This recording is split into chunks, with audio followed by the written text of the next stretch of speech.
英語聞き流しリスニング、英語テキストと MP3 音声ダウンロードはホームページからご利用いただけます。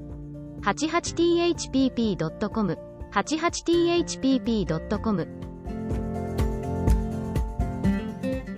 The Emperor's New Clothes. Many years ago, there was an emperor who was so excessively fond of new clothes that he spent all his money in dress. He did not trouble himself in the least about his soldiers, nor did he care to go either to the theater or the chase, except for the opportunities then afforded him for displaying his new clothes. He had a different suit for each hour of the day, and as of any other king or emperor, one is accustomed to say, he is sitting in council, it was always said of him, the emperor is sitting in his wardrobe. Time passed merrily in the large town which was his capital. Strangers arrived every day at the court. One day, two rogues, calling themselves weavers, made their appearance. They gave out that they knew how to weave stuffs of the most beautiful colors and elaborate patterns, the clothes manufactured from which should have the wonderful property of remaining invisible to everyone who was unfit for the office he held, or who was extraordinarily simple in character. These must, indeed, be splendid clothes, thought the emperor. Had I such a suit, I might at once find out what men in my realms are unfit for their office, and also be able to distinguish the wise from the foolish. This stuff must be woven for me immediately. And he caused large sums of money to be given to both the weavers in order that they might begin their work directly. So the two pretended weavers set up two looms, and affected to work very busily, though in reality they did nothing at all. They asked for the most delicate silk and the purest gold thread, put both into their own knapsacks, and then continued their pretended work at the empty looms until late at night. I should like to know how the weavers are getting on with my cloth, said the emperor to himself, after some little time had elapsed. He was, however, rather embarrassed, when he remembered that a simpleton, or one unfit for his office, would be unable to see the manufacture. To be sure, he thought he had nothing to risk in his own person, but yet, he would prefer sending somebody else, to bring him intelligence about the weavers and their work, before he troubled himself in the affair. All the people throughout the city had heard of the wonderful property the cloth was to possess, and all were anxious to learn how wise, or how ignorant, their neighbors might prove to be. I will send my faithful old minister to the weavers, said the emperor at last. After some deliberation, he will be best able to see how the cloth looks, for he is a man of sense, and no one can be more suitable for his office than he is. So the faithful old minister went into the hall, where the knaves were working with all their might, at their empty looms. What can be the meaning of this? Thought the old man, opening his eyes very wide.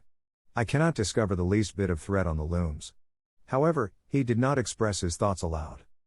The impostors requested him very courteously to be so good as to come nearer their looms, and then asked him whether the design pleased him, and whether the colors were not very beautiful, at the same time pointing to the empty frames. The poor old minister looked and looked, he could not discover anything on the looms, for a very good reason, viz., there was nothing there. What? Thought he again. Is it possible that I am a simpleton? I have never thought so myself, and no one must know it now if I am so. Can it be, that I am unfit for my office? No, that must not be said either. I will never confess that I could not see the stuff. Well, Sir Minister, said one of the knaves, still pretending to work. You do not say whether the stuff pleases you.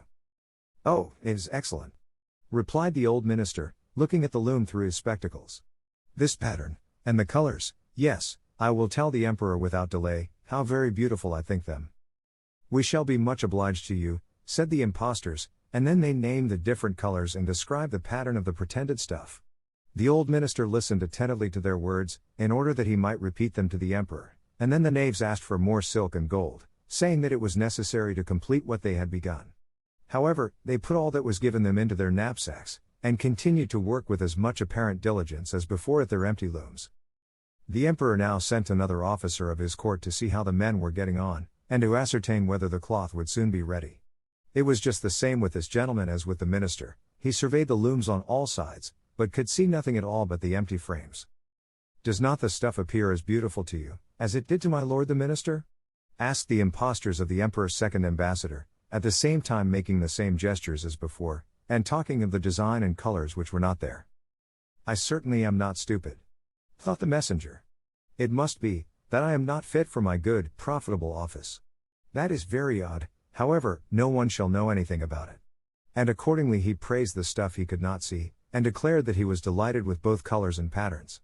Indeed, please your imperial majesty, said he to his sovereign when he returned, The cloth which the weavers are preparing is extraordinarily magnificent.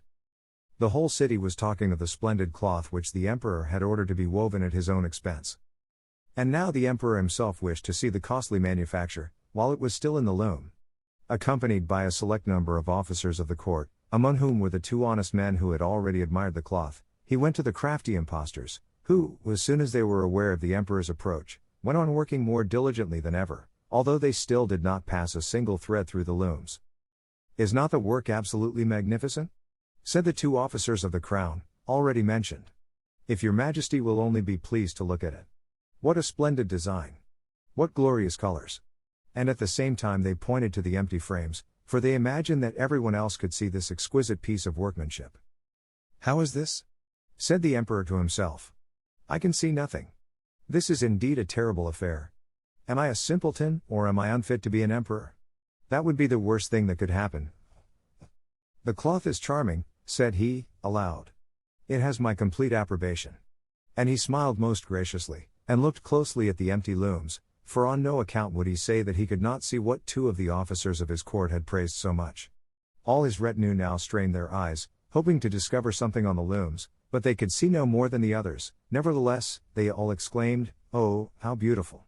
and advised his majesty to have some new clothes made from this splendid material, for the approaching procession. Magnificent! Charming! Excellent! Resounded on all sides, and everyone was uncommonly gay. The emperor shared in the general satisfaction, and presented the impostors with the ribbon of an order of knighthood, to be worn in their buttonholes, and the title of gentlemen weavers. The rogues sat up the whole of the night before the day on which the procession was to take place, and had 16 lights burning, so that everyone might see how anxious they were to finish the emperor's new suit. They pretended to roll the cloth off the looms, cut the air with their scissors, and sewed with needles without any thread in them. "See!" cried they, at last. "The emperor's new clothes are ready." And now the emperor, with all the grandees of his court, came to the weavers, and the rogues raised their arms, as if in the act of holding something up, saying, "Here are your majesty's trousers. Here is the scarf. Here is the mantle. The whole suit is as light as a cobweb, one might fancy one has nothing at all on, when dressed in it. That, however, is the great virtue of this delicate cloth." "Yes, indeed," said all the courtiers, although not one of them could see anything of this exquisite manufacture. "If your imperial majesty will be graciously pleased to take off your clothes, we will fit on the new suit, in front of the looking glass." The emperor was accordingly undressed, and the rogues pretended to array him in his new suit, the emperor turning round, from side to side, before the looking glass. "How splendid his majesty looks in his new clothes, and how well they fit!" everyone cried out. "What a design! What colors! These are indeed royal robes." "The canopy which is to be borne over your majesty, in the procession, is waiting," announced the chief master of the ceremonies. "I am quite ready," answered the emperor. "Do my new clothes fit well?" asked he, turning himself round again before the looking glass, in order that he might appear to be examining his handsome suit. The lords of the bedchamber, who were to carry his majesty's train, felt about on the ground, as if they were lifting up the ends of the mantle, and pretended to be carrying something, for they would by no means betray anything like simplicity, or unfitness for their office. So now the emperor walked under his high canopy in the midst of the procession, through the streets of his capital, and all the people standing by, and those at the windows, cried out, "Oh! How beautiful are our emperor's new clothes! What a magnificent train there is to the mantle, and how gracefully the scarf hangs!" In short, no one would allow that he could not see these much admired clothes, because, in doing so, he would have declared himself either a simpleton or unfit for his office. Certainly, none of the emperor's various suits had ever made so great an impression as these invisible ones. "But the emperor has nothing at all on," said a little child. "Listen to the voice of innocence," exclaimed his father, and what the child had said was whispered from one to another. "But he has nothing at all on," at last cried out all the people. The emperor was vexed, for he knew that the people were right, but he thought the procession must go on now. And the lords of the bedchamber took greater pains than ever, to appear holding up a train, although, in reality, there was no train to hold. 英語聞き流しリスニング、英語テキストと MP3 音声ダウンロードは、ホームページからご利用いただけます。88thpp.com、88thpp.com